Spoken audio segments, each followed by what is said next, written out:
Hi, I'm Bali Rai. Delighted that my book Mahinder's War is featuring on the inaugural Jalak Young Adult and Children's Prize. I'm going to read chapter 5 for you.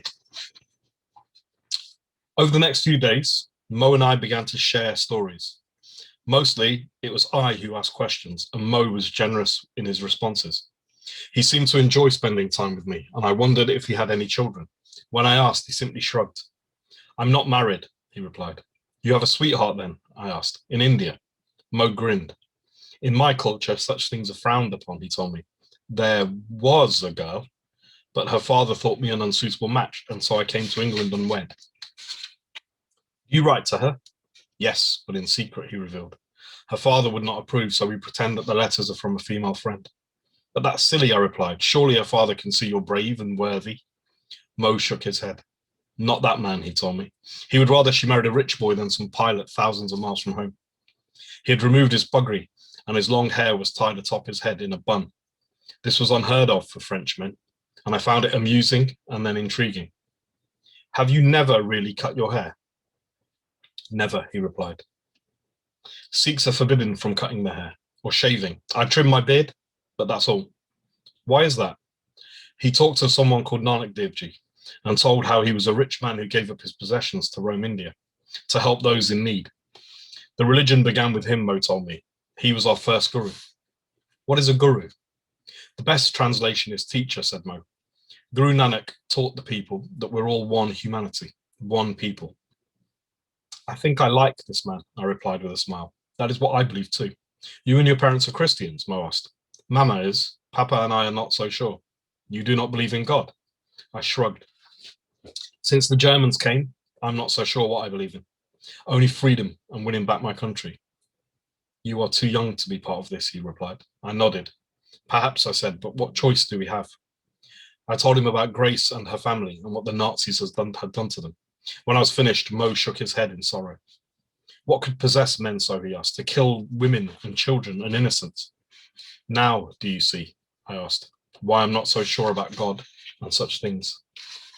I do, he replied. Just don't lose hope, Joel. Without that, we are nothing.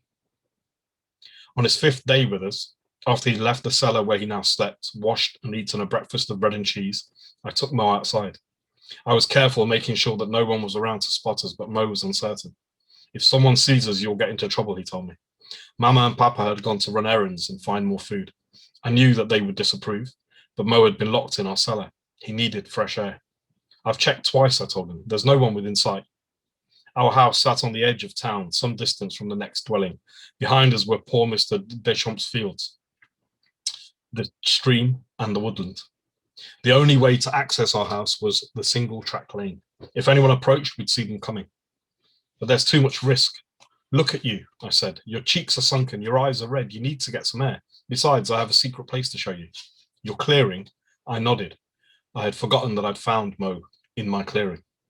Not so secret, of course, but still, Mo shrugged. How far's the crash site? Nearby. Why? I want to see if my things are still there, he told me. If we could do that, then I'm happy to venture out. What things do you mean? A memento from my mother, he told me, in my kit bag. That will be more dangerous than going into the woods, I pointed out. That is my wish, he replied. I nodded. We must be quick, though. Mama will be cross if she returns to find us gone. Not Papa, he asked. I grinned. Papa is soft, I replied. It's Mama's temper you have to watch. I checked the lane just to be sure, and then we left via the garden and cut across a fallow and muddy field behind it. At the stream, we crossed a rickety footbridge and then turned right, away from the woods. The crash site lay beyond the next field through a thicket of oaks and maples. It did not take us long to reach it, and luckily we found no Germans guarding the plane. Be quick, I said to Mo. The plane was broken in half and the engine had exploded. The ground around the wreckage was charred and debris lay all around us, bits of wing and fuselage and propeller too. A section of wing lay upside down so that the red, white and blue RAF roundel was visible. Mo rummaged about the remains of the cockpit until he found a grey canvas bag. It's here, he exclaimed with a huge smile. He opened it, discarding everything until he found a length of royal blue cloth. What is that? I asked. Another buggery, he told me. My mother sent me away with it. He unravelled the cloth to find a wooden beaded bracelet. This is a prayer string. You move the beads as you recite the words. I nodded. We call them rosaries, I told him. Mama has many. Is this what you came for? He nodded. Well, the radio's destroyed and there's nothing else of value save some tools, he explained. He salvaged what he could, placing everything in his bag. When he was done, we turned back, and he thanked me for bringing him to the plane. Don't thank me yet. We've not made it home. Back at the stream, I led the way towards my clearing. On arrival, we sat on the steep bank and Mo took out his rosary once more. The ground was damp but not too uncomfortable, and across the stream a rabbit foraged amongst some bushes. I wondered if the fox was close by, watching and waiting. My mother is a devout Sikh, Mo told me.